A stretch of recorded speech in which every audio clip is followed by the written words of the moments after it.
Mayong adlaw sa tanan. So sa video po natin ngayon, pag-usapan natin ang walang minor. Dahil may iilan tayo na nababasa dyan sa ating mga videos na nag-comment na ating mga amigo, walang minor.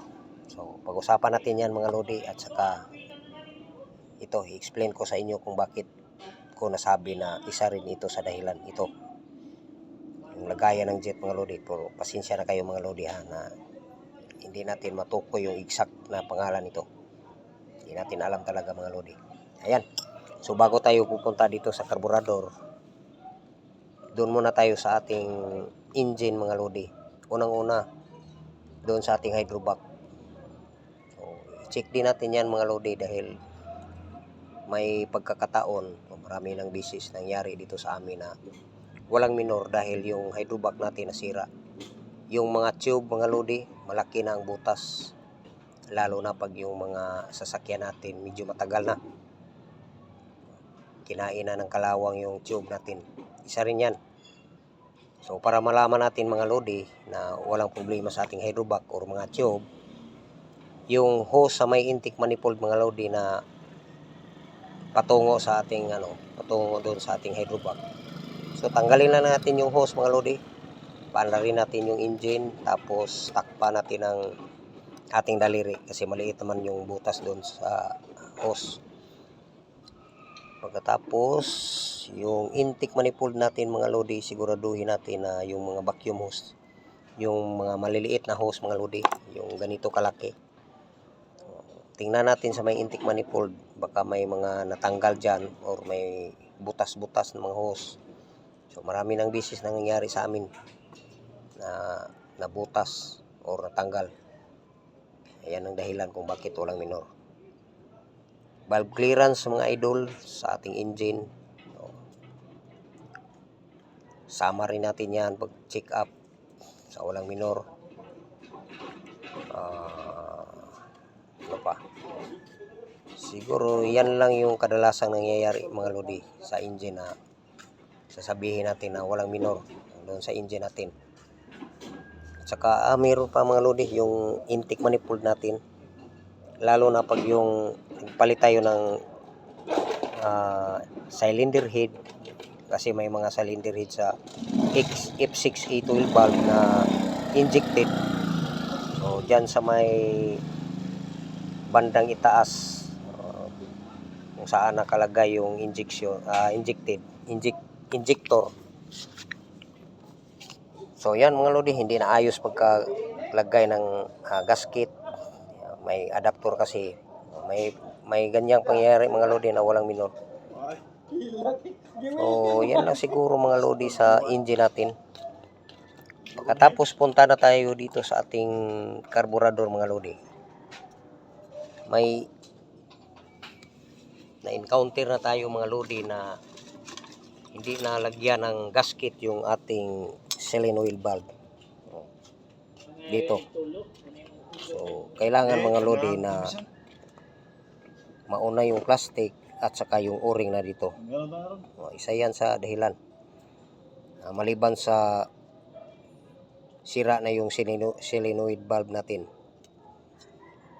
may iba na susunog na, o iba napuputol yung wire doon sa ilalim, hindi natin makikita. So yan, isa rin yan mga lodi.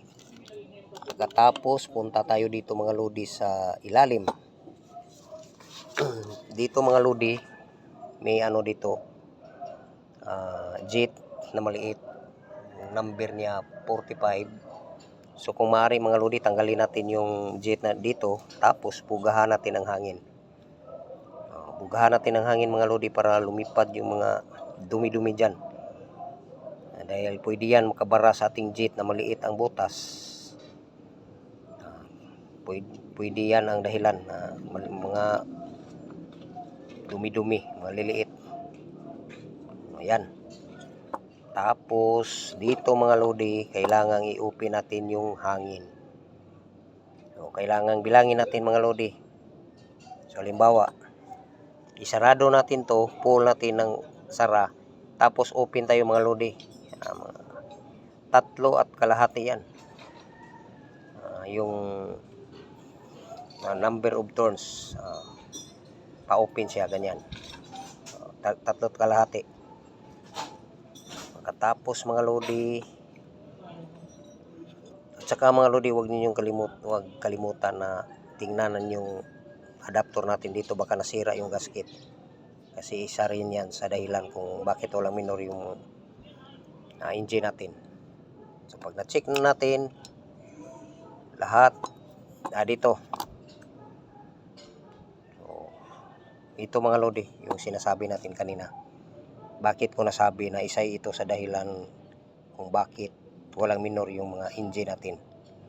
Kasi mga lodi, hindi lang isang beses nangyari sa akin, lalo na pag sobrang dumi na yung iba, tinanggal na yung strainer dito mga lodi. So pumasok na yung mga malalaking dumi mga lodi. Pumasok sa bowl, pumasok dito, dyan.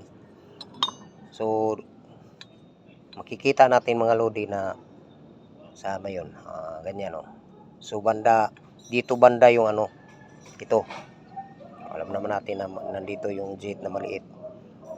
So may iba mga lodi na pumapasok yung dumi dito mga lodi. Kasi parang may strainer dito. Pag tinitingnan natin ito mga lodi ng maigi, dito, meron dito mga loding maliliit na butas-butas. So pag napuno na sa dumi yan, isa rin yan sa dahilan. Ito mga lodi yan, kaya sinasama ko talaga to sa babad sa detergent powder ito. Itong lagayan ng jet. So dito i-check natin mga lodi. At saka dito banda mga lodi. So may butas kasi dito. Pag tinitingnan natin, labas dito. Makita dyan. Yung na-encounter namin na walang minor. Lahat na check ko na. So dito pala mga lodi. Kasi may butas dito banda dito. Dito. So dyan mga lodi. Naka-stack up talaga yung dumi mga lodi. So check natin ito mga lodi dito. Hangin na natin. Yan lang mga lodi. Yan ang dahilan. Sa picture post natin, bakit nasabi natin na pwede isa ito sa dahilan. Baka naman. Lalo na pag yung mga, sabi ko na, yung medyo matanda na engine natin, di pa tayo nagpalit ng fuel filter. Yan, posible talaga mga lodi, di lang isang beses nangyari sa akin, walang minor. So dito lang nagka-stack up dito at saka dito. Tingnan natin yung butas mga lodi dyan. Baka may malaking dumi na pumasok. Okay, yan lang siguro sa video natin, walang minor mga lodi. So maraming salamat pala sa ating mga kaibigan na palaging nanood sa ating mga videos. Pasensya na mga lodi pag may mga comment kayo dyan na hindi natin nabasa, hindi natin na-response. So sikapin natin yan mga lodi. Minsan talaga mga lodi, parang kung sa Bisaya pa, kapoy na. Busy rin tayo dito mga lodi. Siguro yan lang at saka mapagpalang araw sa ating lahat.